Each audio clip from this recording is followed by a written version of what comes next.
Good Thursday afternoon to you, 4 o'clock, time for Sports4CLE. Thanks for joining us. Hope you're having a great day. Browns getting ready for a Saturday afternoon matchup against the Baltimore Ravens, 5-8 on the year. Some news out of Berea. David Bell, unlikely to go, listed as questionable. Toe and thumb injuries. Has been dealing with a toe injury for a while, we found out today. So he didn't practice. Everyone else is available. They did say Amari Cooper is kind of working through his hip situation, and it'll be determined by how he feels on Saturday game day. JOK, with that injury, Reggie Ragland will be active as well, the guy that they signed off the Raiders practice squad last week. Let's welcome in Quincy Carrier, Untitled, Unfiltered Browns coverage. Quincy, how big of a concern is the linebacking core as it is currently constituted against the Baltimore Ravens? I mean, at least Lamar not playing, but oh boy, like it is. I mean, like 4 of the Browns linebackers that they came into the season with are on injured reserve and out for the season. 4. Anthony Walker seems like he played on this team 2 years ago. It was this season he was the starting Mike linebacker for this team. So, not only are you down to another experienced linebacker, not only is it down to, who's left out there? Tony Fields, Jordan Kay, and Reggie Ragland, who just signed here 2 weeks ago. So that's going to be a tall task to ask, especially when you're going up against Mark Andrews and and Ravens like to move the ball, like to create a lot of distraction when it comes to where they get the ball off to, and it's just going to be difficult this week when you don't have your experienced linebackers in, and then on top of that, you don't even have your starting linebacker. It's just a rough deal. Yeah, think about it. So the starting linebackers depth chart when it was released was JOK, Jacob Phillips, and Anthony Walker, and Sione Takitaki. So your entire starting linebacking core from the first depth chart is gone. Kevin Stefanski talked about the Ravens offense and kind of attacking the middle of the field. That's what they do. It's a huge challenge when you're facing this offense, and they do work that middle of the field, Mary Kay, but they really do work you horizontally as well. When they stretch some of their runs and the quarterback gets involved in particular, you really do have to defend all 53 1/3 of that field. But as you mentioned, the tight ends are featured prominently in their pass game. They have multiple tight ends that are really, really good football players. So it does stress your linebackers, stresses your safeties to be really assignment sound in the run game and good in coverage. Yeah, that we didn't even get into the tight ends, Mark Andrews and the like. That's another problem for this defense. Yeah, Mark Andrews, it's been interesting, though. If you look at his numbers of recently, teams have been able to key in on him, right? Because the big problem with the Ravens is name me their wide receivers, right? They got DeMarcus Robinson and D-Jax. Yes, the one who played with Michael Vick and Donovan McNabb.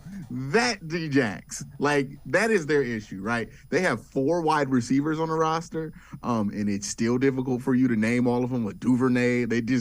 It's not a good group that they have there. So you might be able to save yourself with some solid defensive line play and some really good secondary play, and I expect the Browns to just say, hey, we're just going to go out here and nickel and just live with the result because we don't think base is going to change anything this week. Let's talk a little bit other side of the ball. What has happened to the Browns' offensive line, do you think? With the offensive line, I think what's been going on with it is twofold. One, I think Wyatt Teller's hurt, and it's really affecting his play. Yodi is in there. He's a clear downgrade from Ethan Posick, which is fair because Yodi's not even a center at this point. Also, teams are keying in on how Nick Chubb runs the ball, so there's an adjustment that needs to be made there. And I feel like you just played some really good defensive lines as of late. The Bengals, look, DJ Reader is one of the best defensive tackles in all of football, and some of the problems you had last week weren't necessarily your offensive line stinks, but DJ Reader's just really good, right? So it's a combination of things. It's not as simple as just this one player needs to come back. There is a group of problems here that need to be solved, and some of these problems aren't problems that they can control, like DJ Reader, who was a whole problem on Sunday. Yeah, without question. He was they couldn't block him. Myles Garrett, a unique perspective on the Browns and their playoff chances as they sit right now. I know our chances aren't completely zero to make the playoffs either. So I heard a stat that our chances to make the playoffs right now are greater than the chances the Jets had to win with 2 minutes left in the game. So we have a chance. And as long as that's there, I'm going to do all I can. Now, my teammates are going to do all we can to secure a win, one at a time, and we'll see where we are at the end of the day, end of the season. All right, I'll go with it. I'll buy it. If that's what you need to do, go with it. Whatever gets you to next week, right? That's all it is, right? Is get you to the next one and then carry you over to the next one, right? Because if the playoffs get taken out, all right, well, it's about ruining somebody's season. That's what being a professional is about. I think I was listening to a podcast with Amari Cooper he did months ago, where he was talking about how to not fall into that pit of you got your contract and being complacent. And his agent was like, well, it's about the next one now. Like, that's just what being a professional is, right? Whatever gets you through this week, gets you through this week. And then next week, you got to find something else because you got to get to the next one, right? And that's going to be how they're going to have to find motivation. The obvious motivation isn't there to make the playoffs and win the Super Bowl and all of that. And when that runs out, you got to get a little bit creative, but that's why they are professionals, because they are able to do that. All right, let's head to the voicemail of Truth and Reason for the first time today. Hi, this is Glenn, formerly of Berea. I heard a quote from a highly respected Cleveland media person that the Browns need to draft smarter football players. I don't think he meant Wonderlic scores. Is football smarts a natural instinct you need to be born with, or is it something that can be coached, or maybe some combination of the two? What's your opinion on the comment? Thanks. I respect and admire the patience you have with those of us who call. I try to listen to your show every day. Bye. As always, appreciate all the voicemails. I think football instincts are football instincts. I didn't hear the comment, but, penalties, those kind of – there are some things that kind of you scratch your head with this group, but I don't know if it's – Quincy, you know how it goes. You're not playing well, and you're trying to do more than you're capable of doing, and then you make another. It cascades when it's not going well. Yeah, very little of what happens on a football field is due because of a football player is not smart enough to be out there. These are, by the time you get to the NFL, you have to think about this. These are people who have spent 3-4 years at graduate level programs, basically, playing high level prep football. Like they know more football coming out of college than almost anybody ever. So any football player in the NFL is a football smart player. These are guys who basically have their doctorates in football. So, I don't think that's the problem. I think the players on the team are plenty smart. There's been nothing to indicate that. You just, when you're trying to make plays, when you're not being put in a good position to succeed, when you don't trust what you're being told from your higher ups, you're going to make decisions on your own. And when a bunch of people are making decisions on their own, nobody's making a good decision, right? So it's more about that than it is about, finding specifically smart football players, because you can have a Harvard's football team out there. I bet they're the smartest team in college football. Is Harvard or Yale, one of the Ivy League schools. It's a reason why they're not beating Alabama. Right. You know what I mean? Right. Yeah. And I'm with you. I think there are, specifically on the defensive side of the ball, I think the Browns coaching staff are asking some of these guys to do things that aren't their strengths. And that's a struggle if you're a player. Well, it goes down to trust too, right? I just don't think they trust what they're being asked to do, and they don't trust that everybody else is going to perform their job. We've all been in those situations where you have to do a job, a group project, or whatever it is, and if you don't trust that everybody's going to do their job, that thing becomes miserable. That's why everybody hates group projects, right? Because you only trust one person to do their job. That's usually you, right? And you feel like you have to worry about everybody else. If you can't trust everybody to do their job, then everybody feels like they have to do everybody else's job, and nobody does anybody's job at that point. It's really just as simple as that, right? That's why probably a new voice is needed in that defensive room, because it's gotten to that point with the defense. And once you get to that point, you typically need new leadership. Quincy Carrier from Untitled, Unfiltered Browns coverage. And now I'm going to step aside, take a quick timeout. Other side of the break, we head back to the voicemail of Truth and Reason. 3 reasons why the Browns are still struggling with Deshaun Watson back. Sports for CLE. We'll be right back. Stay with us. Come back to go forward. Back to learning new things. Back to pursuing your dreams.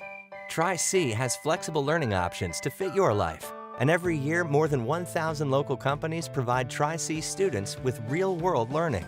The right education can boost your lifetime earning power by hundreds of thousands of dollars. Start now with a college education you can afford. Tri-C, where futures begin. The Ohio Lottery Partners in Education program recognizes role model students and teachers from across Ohio. Nominations can now be done completely online. To nominate a deserving teacher or student, go to ohiolottery.com. In the About section, find Partners in Education. There you will find links to the nomination forms. Students, kindergarten through 12th grade, can be academic all-stars. Teachers can be honored as a Teacher of the Month. The Ohio Lottery Partners in Education, where stars shine. The Greater Cleveland Sports Hall of Fame celebrates the star athletes and notable sports figures who were born or have made their home in Greater Cleveland. It tells the story of discipline, commitment, perseverance, sportsmanship, and excellence in achievement. It encourages and inspires those who believe in sport and its direct impact on the well-being of our community. Go to clevelandsportshall.com or follow us on Twitter at GCLE Sports HOF for more details.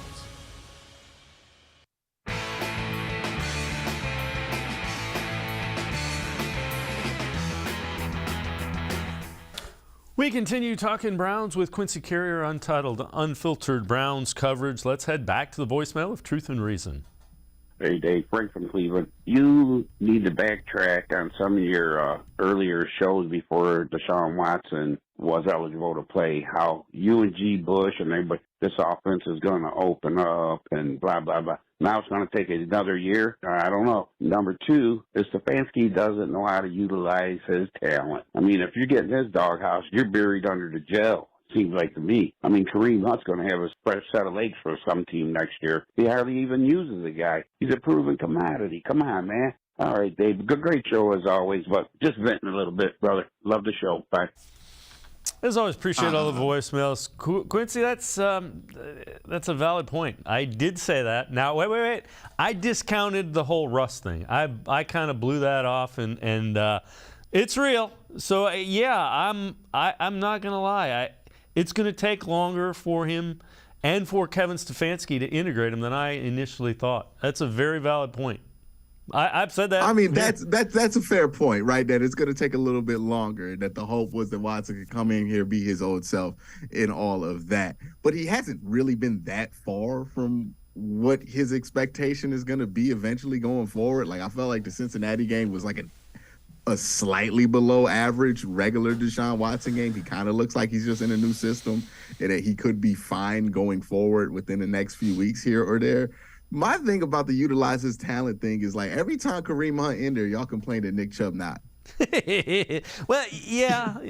I still want to see. You know what I mean? Like, what do y'all want us to do? What do y'all want him to do? Every time Kareem Hunt's in here, I get tweets from y'all, right, about how Nick Chubb's not on the field. Why are we taking Nick Chubb off the field? Why is Kareem? And now Kareem Hunt's not getting enough touches? Have we seen this team try to run the football the last 6 weeks? I'm just saying. Yeah. Utilize talent is a crazy thing to say when Jacoby Brissett still has a top 10 QBR in the NFL right now. Like, yeah, I just feel like the evidence is actually leaning in the other direction with it. If you want to say the other stuff about the defense and maybe the play calling, there's some very valid arguments to make there. But, like, not utilizing his talent, Donovan Peoples-Jones might have 1,000 yards. He was a 6th-round pick. You know what? I want to see more of it. You know, when I look at it, and my reaction was, yeah, okay.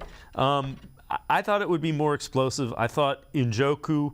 I want to see Njoku in the scene. There are so many things that I know that Deshaun Watson did with the Texans from going back and looking at it that we've just scratched the surface. And, you know, I guess the way I looked at it is it was kind of ridiculous of me to think a guy wasn't going to have played in 700 games and he was going to come out and look like he did the last time he played. So I'm taking that more on me. Yeah. Well, I feel like what we more underestimated is it's going to be blamed on Russ. It just seems like the new offense thing. Like, that's really what we didn't anticipate, is that this is a new offense. And we should have, because Jacoby Brissett struggled in this offense for like a couple of weeks before he really got going. So, yeah, the new offense thing, that's going to take – I don't think it's going to take the whole 6 games for him to look comfortable enough in the offense for you to see where it's going to go. But, you know, I think these first 2 games, the first game especially, he was just trying to get through it, right? Like, it was very clear that he was uncomfortable playing football that day because he hadn't done it in a while. That was fair. But last week did look like he was uncomfortable. It just looked like, okay, he just needs more reps in this offense and he'll be fine eventually. Yeah. Which is why I'm ultimately optimistic about it. And yeah, you know, if they finish this season off 4-2, I am more than happy with that, given the circumstances that this season started in. Yeah, the other thing I would say is he diagnoses. You can tell he's not comfortable yet because he's not processing it as quickly as he did when he was in Houston. When he was in Houston, the last 2 seasons that he played, you could just see it was like, but the ball's out and there it is. And you can still see him kind of, he's not comfortable quite yet. And that was the other thing that is pretty clear. All right, this is kind of interesting. So, Dog Pound Daily, 3 reasons Browns are still struggling even with Deshaun Watson. Number 3, rust. Number 2, struggles at key positions. And you see they go in there. Conklin hasn't been as great as he has. Wills has been inconsistent. So they're kind of getting at that offensive line. And they're going to ask the offensive line to do some slightly different things. But the number 1 reason, and this isn't a surprise, Deshaun Watson can't play defense. The defense has struggled all season. And they've played better against the Bengals. You know, you should be able to beat the Bengals when you hold them to that amount of points. But especially in the first half, right? Yep. They played really well in the first half. It just the points, for whatever reason, they had that missed opportunity where they went for it on 4th and 1. And that's a play call for the ages that will be yelled at for at least the whole offseason, right? Like, you know. But there was that whole debacle there. And then, you know, they just kept getting behind the sticks. They couldn't get success running the football. You know, and they kept getting behind the sticks running the football. When you get behind the sticks, it becomes harder to throw. And those kind of things are the normal things that throw offense off rhythm. But when he was in plus situations where he was able to get ahead of the sticks, felt like Watson was fine in those situations. When you were asking him to convert like 3rd and 20s and your offense was getting like holding after holding, yeah, of course he's not going to be successful there, but nobody's going to be successful in that situation. And the other thing you saw some of the dynamic off-platform stuff, particularly the one where he's getting tackled and he throws it to DPJ. Those are plays that he makes. He makes those. He'll make 2 or 3 of those a game, and it is hugely deflating to defense when a quarterback does something like that. Yeah, even the scrambles for first, like he had a first down on a 3rd and 10 just on the scramble. You know, those are the things that are going to extend drives. They're going to create more points in the long run. Again, once he gets more comfortable getting in the flow of the offense, and then he's also able to do the Deshaun stuff out of rhythm, I think they'll be a great offense. All right, Kevin Stefanski talked about how much of the evolution and growth he's seen with Watson in this offense and what we have seen. I mean, you do have to game plan for the team you're playing, but you also can't do everything. You can't put in every play that Deshaun's run. You know, there is a part of it that you have to slowly but surely progress into some different ways that you want to tweak your offense. I think there's things that we've adjusted to what we're doing that are very subtle, but that are good for us. And then there's other plays that are maybe new that we're all just getting, you know, good reps on in practice and getting good game reps on. him eventually being more like Lamar Jackson and running the ball? I think it really depends on the defense you're playing.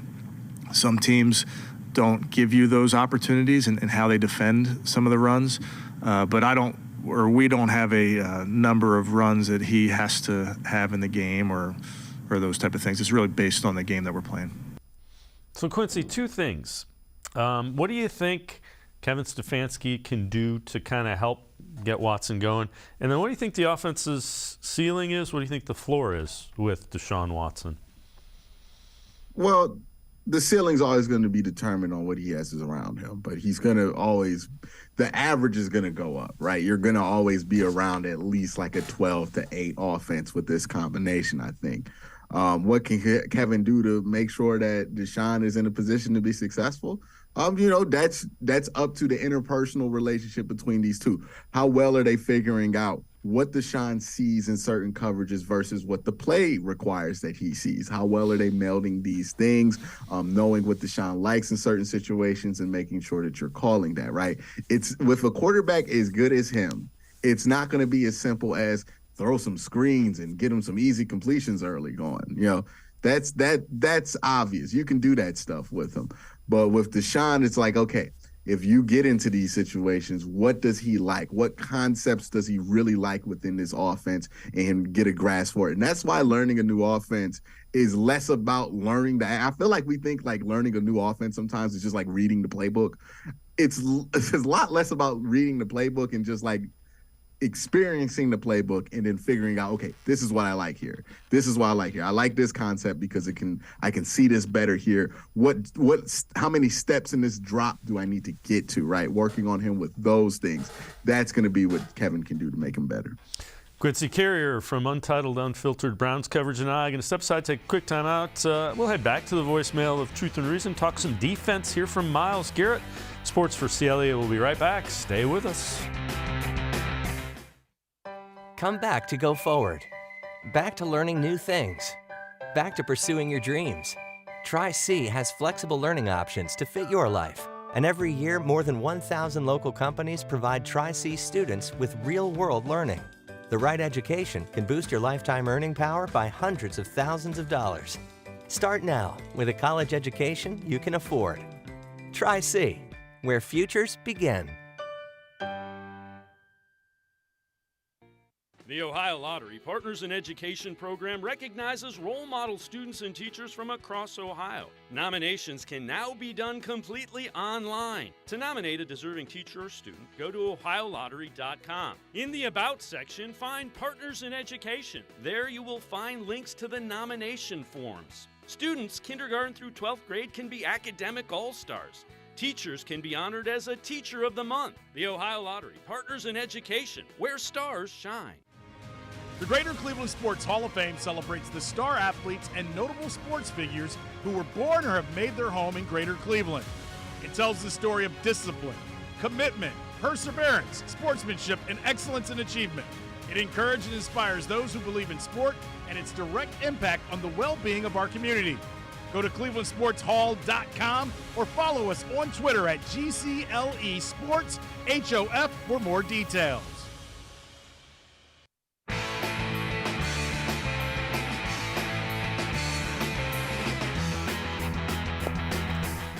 We continue talking Browns with Quincy Carrier from Untitled and Unfiltered Browns Coverage. Let's head back to the voicemail of Truth and Reason.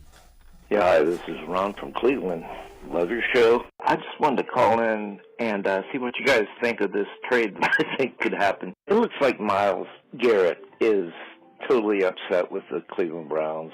He sits on the bench by himself. He seems frustrated. So to me, it wouldn't seem unlikely for him to demand a release here pretty soon. So with that in mind, what do you guys think about the Browns possibly trading Myles Garrett? Even though he's great, and everybody will say I'm crazy for saying this, but maybe get 2 first-rounders, a second round, and a third round. Maybe not that much. I'm not sure how his market thing will be, and I know the other team that would pick him up would have a huge amount of money to pay him. But seeing as how he is one of the best defensive ends in the league, possibly the best, I don't know. So that's just kind of something I wanted to put out there after our general manager, he gave away all the picks for Deshaun Watson. This might be a way to retrieve some of them, and who knows, you could get lucky in the draft.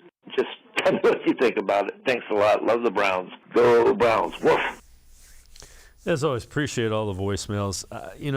Quincy, I don't think Myles Garrett is upset with the Browns. I think he's upset because the Browns aren't doing well. So I don't think he's looking to get out of here.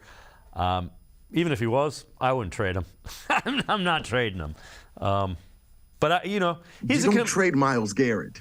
You don't trade Myles Garrett. People trade Myles Garrett. People see him sitting there, and it's not that he's upset that he thinks this team should be doing better. It doesn't mean he's ready to hop on a bus and leave. It means I don't like not playing well. I don't like when our team doesn't win. That's what it means. He's invested. Right. He's just invested. We do this in sports a lot, where we do a lot of body language policing, and it's just very unhelpful. And for whatever reason, I noticed this with Browns fans, we seem to be addicted to finding a reason why a really good player wants to leave the Browns and request a trade. We got to keep the good players that we have right now, right? And Myles Garrett's beyond a good player. He's a generationally good player. 2 first-round picks for Myles Garrett is just absurdly low. If you're going to trade Myles, you should get the max, which is at least 3.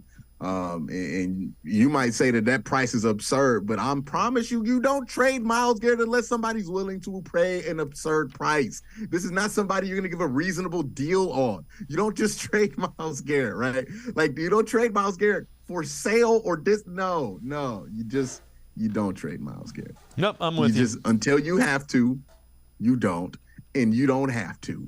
So you're not going to. He signed a contract here, guys. He wants to be here. Yeah, the other side of it is they're thinking they're Super Bowl contenders starting next year. That's why you go out and you do what you do, so you don't give away the corner.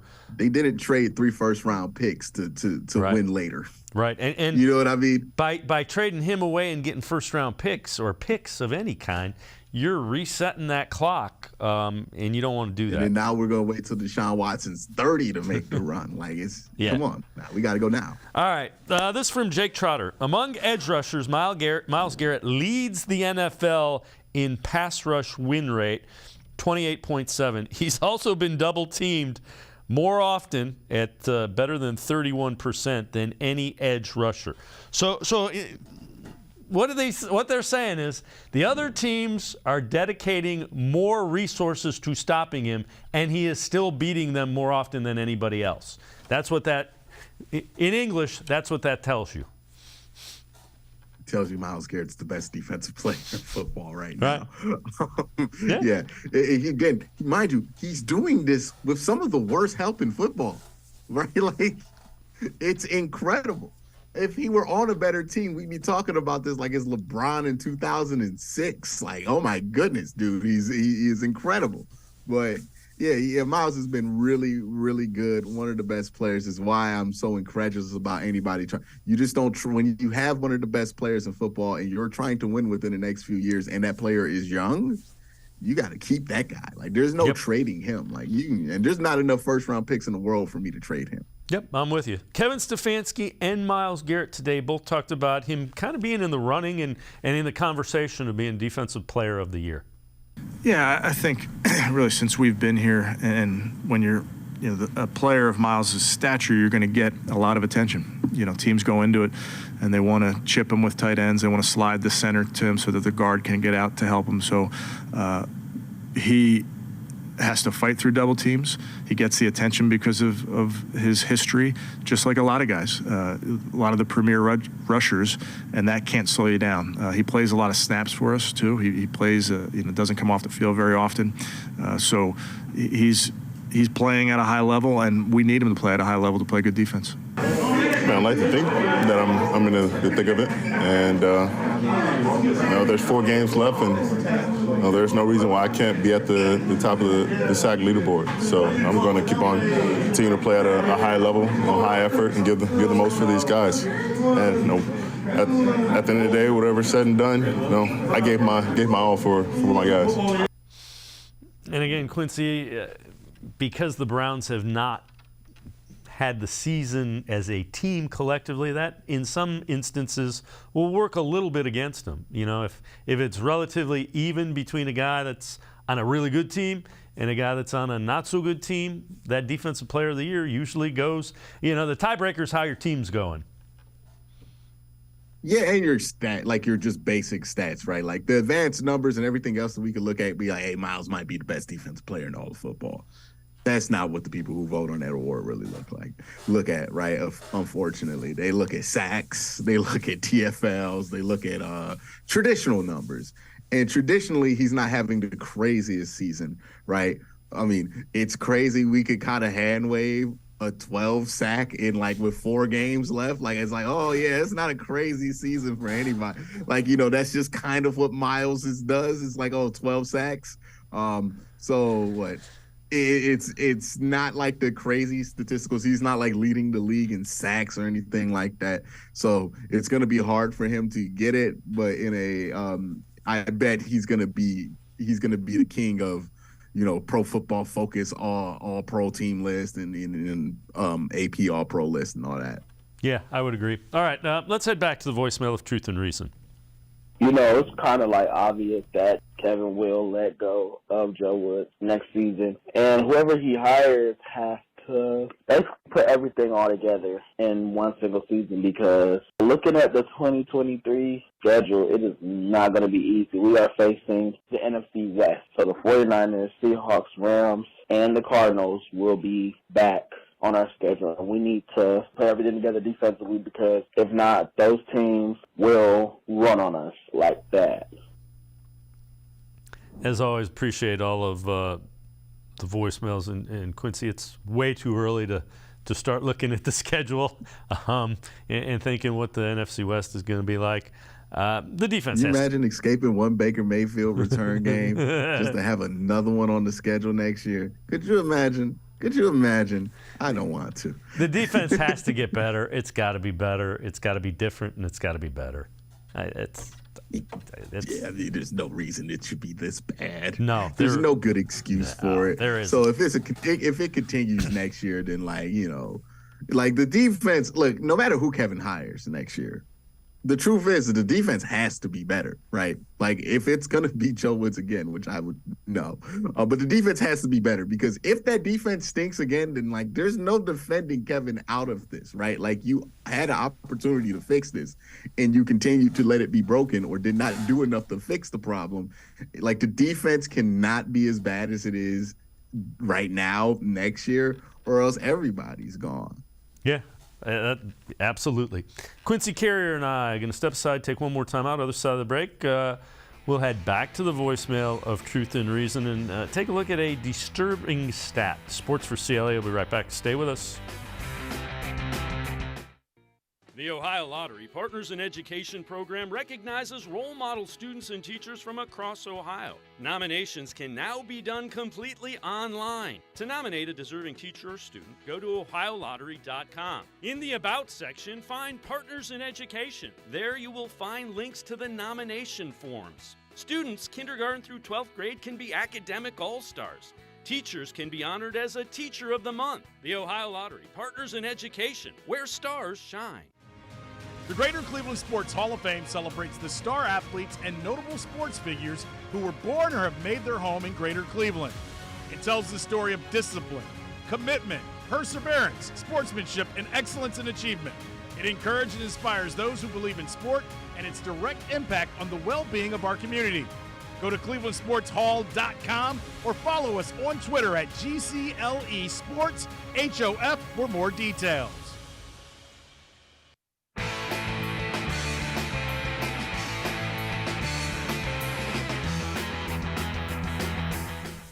We continue talking Browns with Quincy Carrier. Let's head back to the voicemail of Truth and Reason.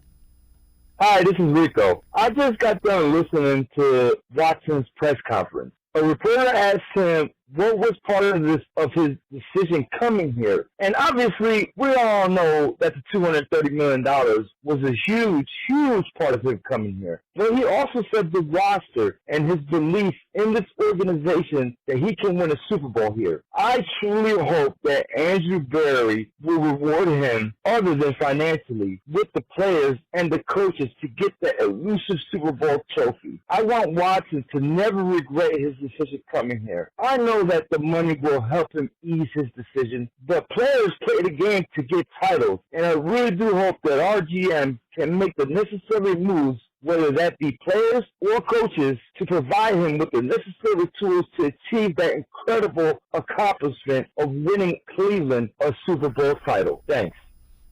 As always, appreciate all the voicemails. Quincy,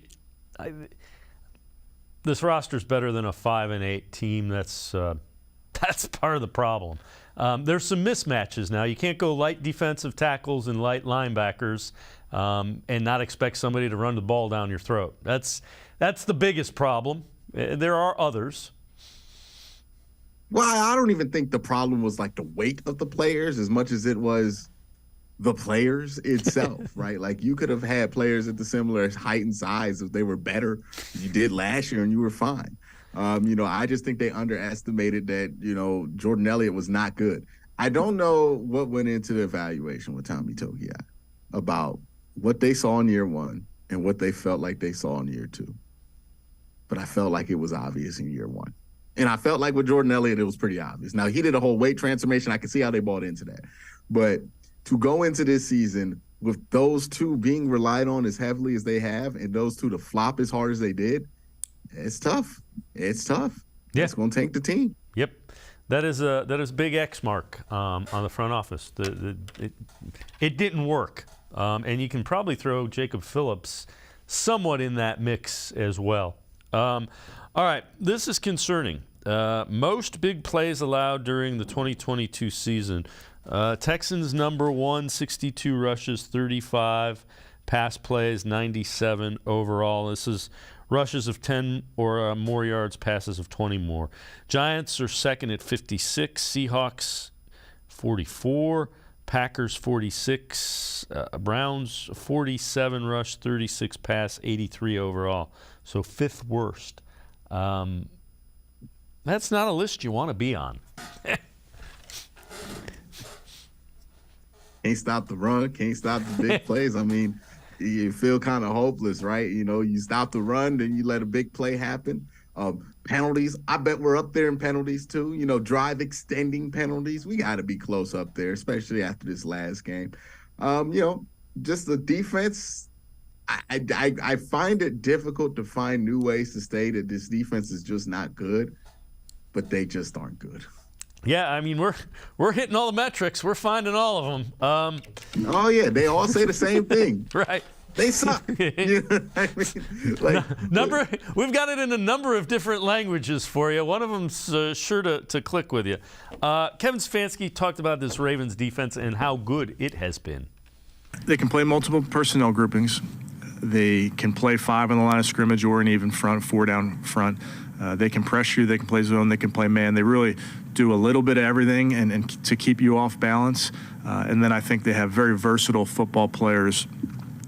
54, Bowser, the young number 14, Hamilton. I mean, these are guys that they can line up in different positions, which really makes identification very important for the offense. Deshaun talked about the depth that they have on defense. Does that really show up to you? Or I guess, do you agree? And then how does that show up? Oh, yeah, I agree. I mean, they have depth at rushers. You can see multiple. They can waive different guys in there, guys that are fresh, certainly from the edge rush standpoint. And Quincy, that defense has been playing well. They went out and they got Roquan Smith, and that helped. Yeah. I mean, their defense is playing well in some areas, and in other areas, they've been kind of struggling, right? Marcus Peters in that secondary hasn't really been as shut down as they want to be. Also, keep in mind that offense for the Ravens has been struggling mightily all season, up and down performances, really. Either they have these flashes of brilliance, but most of the time they're really not at that level. So, it's going to be interesting to see which Baltimore team comes to play this week. But most certainly, it seems like this defense is going to pose a threat against the run game. So, we're going to see what Watson has this week. If he's ready to go, are we going to be talking about a bounce-back performance, or are we going to be talking about a rough performance from him because he wasn't ready to play and be leaned on yet. All right, before we let you go, one last thing. Myles Garrett was asked about all of the fire Joe Woods chatter that's been going on through social media, and here's what he had to say. I only hear that chatter when y'all tell it to me. I don't go out and look for it, and it usually doesn't find my phone. So, I don't get much of a commentary in here for fire Joe Woods or new DC. All that doesn't mean anything to me. We are what we are. He's our DC, and at the end of the day, we're on the field executing his calls, whether it's a perfect call or not. I don't believe in perfect calls. We have to go out there and execute whatever he calls and make him right. Could there be better calls for situations? Of course, but he's not perfect. Neither are we. So we have to be able to go out there and make the most out of it and perform at a high level. And Quincy, he's not wrong, but you can't fire how many ever defenders there are. So the guy that usually goes is the guy that is coordinating the defense. Yep. I mean, that's basically it. Myles kind of he's just basically saying he's got to do his job, basically. It doesn't matter who is in charge of him. He's just got to be in charge of doing his own job. And that's how he has to go about it as a player. Long view, looking at this from 10,000 feet above, obviously it seems like a change is recommended. Yeah, I would agree wholeheartedly. Quincy, as always, great stuff. Appreciate the time and the insight. Thanks very much. No problem. Thank you, Dave. Quincy Carrier, make sure you check him out. Untitled, unfiltered Browns coverage, really good stuff. We're going to step aside, take a quick time out. We get the Baltimore perspective of things. Spencer Schultz from the Baltimore Beatdown podcast straight ahead on Sports4CLE. Stay with us. Come back to go forward. Back to learning new things. Back to pursuing your dreams. Tri-C has flexible learning options to fit your life. And every year, more than 1,000 local companies provide Tri-C students with real-world learning. The right education can boost your lifetime earning power by hundreds of thousands of dollars. Start now with a college education you can afford. Tri-C, where futures begin. The Ohio Lottery Partners in Education program recognizes role model students and teachers from across Ohio. Nominations can now be done completely online. To nominate a deserving teacher or student, go to ohiolottery.com. In the About section, find Partners in Education. There you will find links to the nomination forms. Students, kindergarten through 12th grade, can be academic all-stars. Teachers can be honored as a Teacher of the Month. The Ohio Lottery Partners in Education, where stars shine. I am powerful beyond my wildest imagination. I will define my future. I will keep challenging myself to improve. Because I am a future leader of this great nation. I will be responsible for raising a beautiful family. And educating not only my generation, but many more to come. I will make a difference in my community. And I will stand up for what I believe in. I will not settle for simply chasing my dreams. I will achieve them. Because I was given a chance. An opportunity. A home. At Family, Career, and Community Leaders of America. The ultimate leadership experience. FCCLA has been one of the greatest experiences of my life. It's made me who I am today. Join us. We'll build a new future together.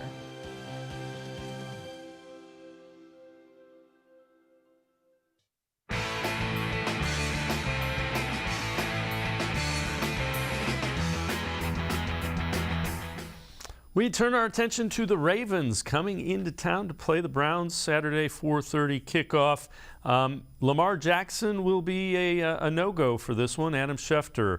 Ravens have ruled out Lamar Jackson for Saturday's game. Tyler Huntley, though, has cleared concussion protocol off the injury report and good to go. Let's welcome in Spencer Schultz, host of the Baltimore Beatdown podcast. Spencer, appreciate you joining us.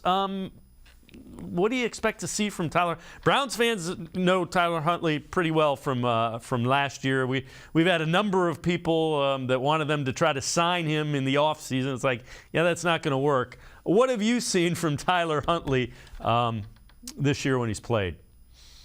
Well, Tyler Huntley is a mobile quarterback in the tune of Lamar Jackson. Anthony Brown, the Ravens' third-string quarterback who came in against Pittsburgh, also is. So the Ravens feel that they can still run their full plethora of option runs, gap runs, boots, everything of the sort with Huntley. Huntley has struggled, and I think a major reason why he wasn't drafted coming out of Utah was because he has a really slow looping release over top, and he has compacted that a little bit, but really not a super accurate downfield thrower. I think he's only attempted 12 total throws of 25 plus air yards across over 200 dropbacks in parts of this season and last season for the Ravens. So super limited deep ball thrower, has only completed 2 deep passes throughout his 200 dropback. So someone who likes to really hit the top of his dropback and try and fire the ball underneath. The Ravens use some spread concepts in the pass game, really try to extend the field horizontally so that they can allow him to hit the top of his dropback and then really try and fit a ball in. He has a really violent release. It looks like he's throwing the ball 1,000 miles an hour, but he really isn't. His release looks like more powerful than it ultimately is. So Huntley's a really good backup for what the Ravens do. He allows them to continue running the ball. He can make some throws here and there. He's athletic enough to go pick up 1 or 2 first downs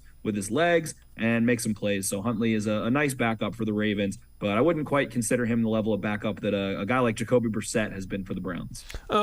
When you look at this offense, what does it need to do? What does it need to improve on to be even more successful? We'll get into it in a minute, but you've won 6 of your last 7, I know. And you guys have been hit by injuries as much as anybody. What is this offense doing well to get wins?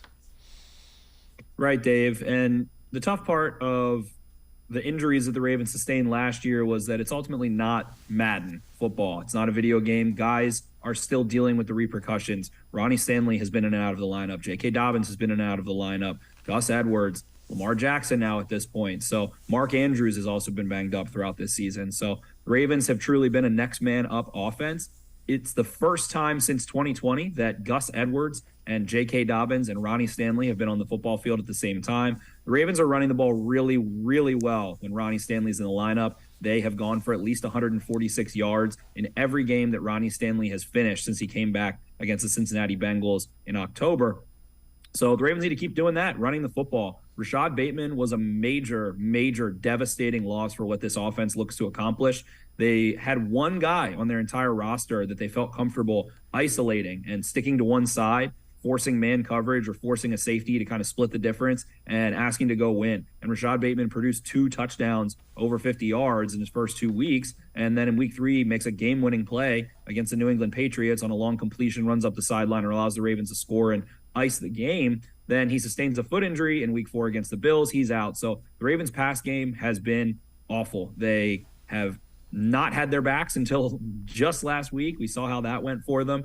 They've struggled in the red zone, so continuing to pound the ball.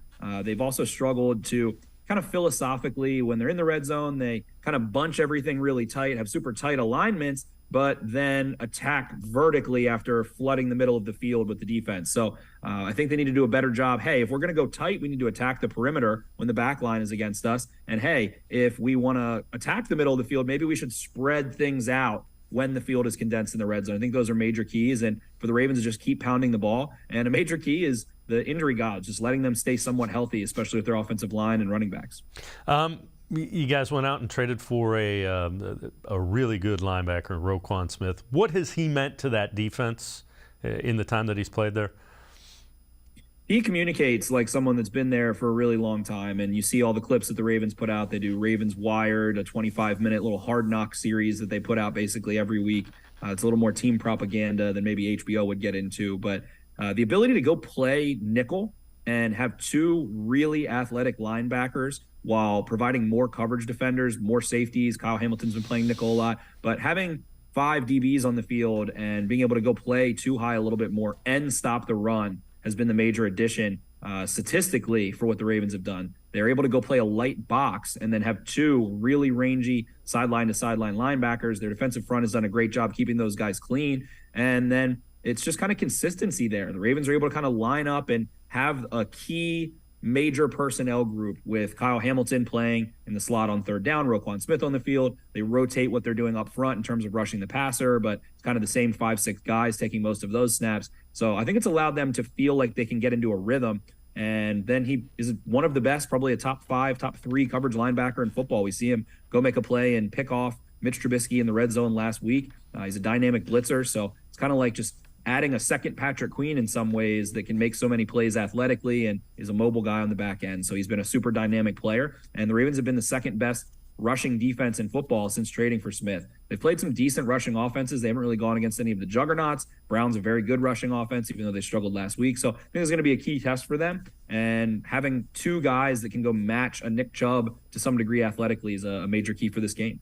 So the Ravens have won 6 of their last 7. That lone loss was by a single point to the Jaguars on a crazy ending to that. How are they doing that? How are they able to win? We've mentioned how banged up they are. Lamar Jackson has been in and out during that. How are they finding a way to win? What has been consistent, or what has enabled them to win 6 of their last 7? Well, they're not turning the football over offensively. They're generating turnovers defensively. They've been able to get 3+ sacks in, I believe, 7 of their last 8 games, something like that. The Ravens have struggled to actually manufacture sacks. They loved under Wink Martindale to generate pressure, and Mike McDonald's scheme, there's more eyes on the football. Like I said, they're playing lighter boxes, so teams are having to, and quarterbacks are having to hold the ball a little bit longer. So that's been a major key. You know, they're winning the turnover battle. They're running the ball effectively, especially when Ronnie Stanley's in the lineup, and then they go make a couple plays in the pass game here and there. And on top of it, they've got Justin Tucker. So they've simplified their philosophy. We really are seeing them barrel into what they wanted to be. They want to be a run-heavy team that has good backs, even though Edwards and Dobbins, it's hard to say either of them look remotely like they did in 2020, but they're still effective and smart runners. They're able to go generate turnovers. And then they have Justin Tucker, who allows them to play a little bit different style of game in the fringe zone, aka outside of the red zone. When they're in that 45 to 50 to 55 yard range,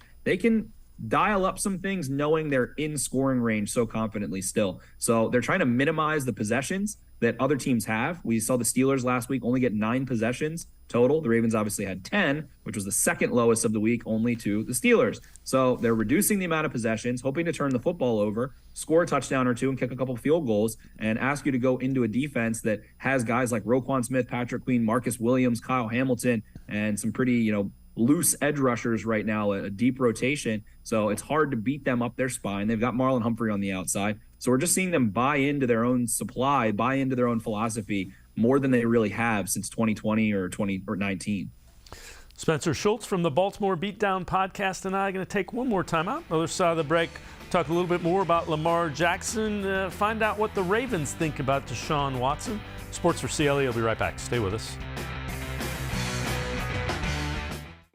The Ohio Lottery Partners in Education program recognizes role model students and teachers from across Ohio. Nominations can now be done completely online. To nominate a deserving teacher or student, go to ohiolottery.com. In the About section, find Partners in Education. There you will find links to the nomination forms. Students kindergarten through 12th grade can be academic all-stars.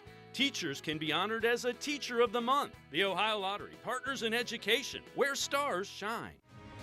The Greater Cleveland Sports Hall of Fame celebrates the star athletes and notable sports figures who were born or have made their home in Greater Cleveland.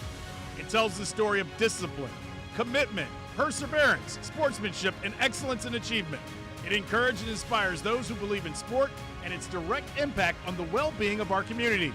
Go to clevelandsportshall.com or follow us on Twitter at GCLE Sports HOF for more details.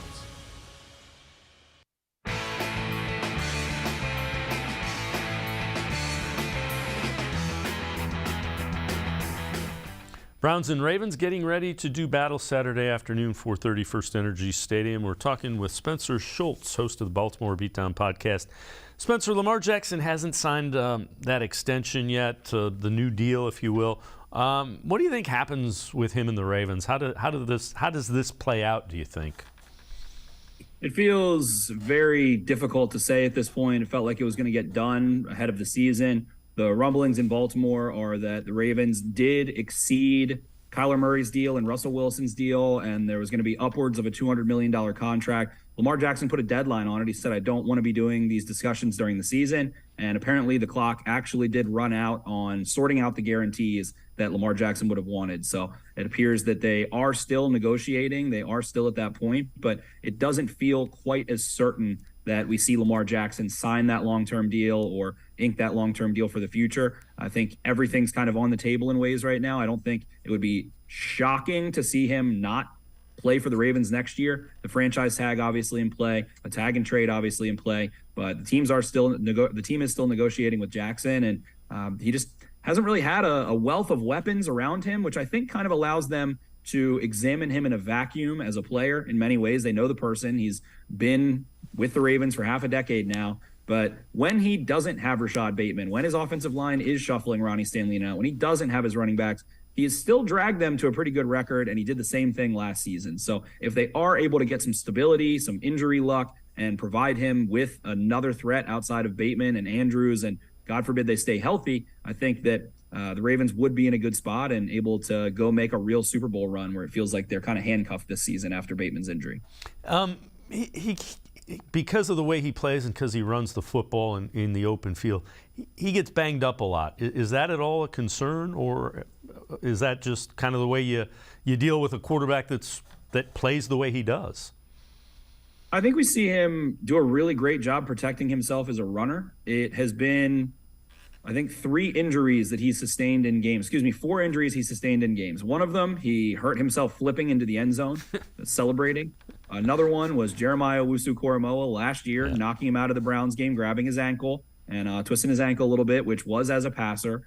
We see him get hurt in the pocket, getting hit by Denver Broncos edge rusher. And then we saw him sustain an injury in 2019 against the Buffalo Bills when Matt Milano hit him dead in his waist as he was throwing a 61-yard touchdown to Hayden Hurst. So I actually think he does a remarkable job protecting himself as a runner, but has gotten banged up in the pocket.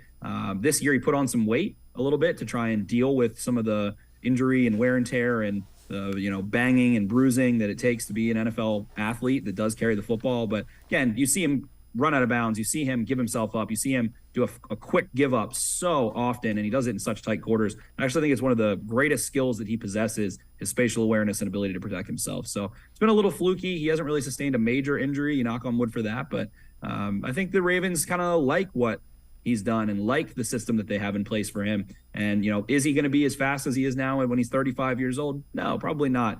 He'll sustain hamstring injuries and things of that nature. But for the next 3, 5, 7 years, it looks like Lamar Jackson will be able to keep on running through. All right. What have you heard from the Ravens defenders about Deshaun Watson and what they think of him and where he might be as you get ready to play on Saturday? Yeah, the Ravens have seen Deshaun Watson a couple times at this point. They're not unfamiliar with him. And what Mike McDonald's comments was that he really adds a different element in the run game because of his ability to pull the ball a little bit more than Jacoby Brissett. The Ravens think the world of Jacoby Brissett. He played them really well. They've had some tough battles with him in the past as well. So they think super highly of him. He, again, played so well in their earlier matchup this season. So they think it expands the Browns' run game. They think that Watson can extend after the play a little bit more. And, it's just not super realistic to expect Watson to be off for, 2 seasons, come back, jump in halfway, well past halfway through the season and just be firing on all cylinders. So I think he does have a little bit of rust, but they respect his ability to make big plays in the way that he opens up things in the gun run game for the Browns. Before I let you go, some keys. Tell me if the Ravens are doing this, they're in pretty good shape. If this is happening, it could be a longer afternoon for the Ravens. If the Ravens win, it's because they get pressure and actually sack Deshaun Watson. If the Browns win, it is because they don't turn the football over, play a clean sheet, and generate 3 to 5 big plays through the air in the intermediate pass game and a little deeper. What about the Ravens' ability to run the football? Browns' defense has struggled in the run. Not as much the last couple weeks, but they've been gashed by teams running the football. With Jeremiah Owusu-Koramoah out, that task grows a little taller as well. The Ravens are going to run the football. They have ran the football really well against the Browns. I think the Browns know that to a degree, so it's really them preventing explosive gains, as well as not letting the Ravens get inside the 20 and then bully their way from the 15, the 12 into the end zone. So I think hunkering down in the red zone is a major key, forcing the Ravens to throw the ball in the tight quarters where they don't have to respect the deep threat as much. Spencer Schultz, Baltimore Beatdown Podcast. Great stuff. Thank you so much for joining us, Spencer. Appreciate it. Thank you so much, Dave. Happy holidays. Have a wonderful rest of your day. You too, and again, thanks so much for joining us. Spencer Schultz from the Baltimore Beatdown Podcast. Tell us about the Ravens.